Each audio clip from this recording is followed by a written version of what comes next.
tumbuhan apa ini? Sepertinya ini adalah hutan, ini pohon gerepeng. Gerepeng ini, Pak Gerepeng. Ini obat yang buahnya, ini obat yang sering dikirim ke Cina atau India nih, Pak Gerepeng. Di sawah ini penuh pohon gerepeng. Ini sawah di Desa Lamkunyet ini ada jenis tanaman obat namanya Mbak Gerepeng. Tapi obat apa tidak tahu, tapi sering dikirim ke Cina nih pohon ini. Buah di pohon ini. Nah, Desa Lamkunyet. Nah, luas lahannya. Apa ini tumbuh sendiri atau ditanam kita tidak tahu.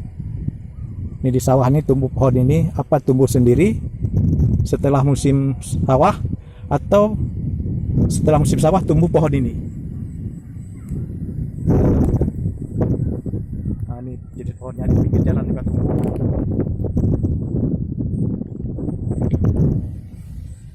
Pak Gerepeng ini namanya.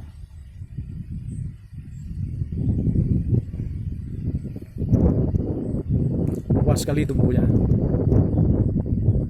Persawahan.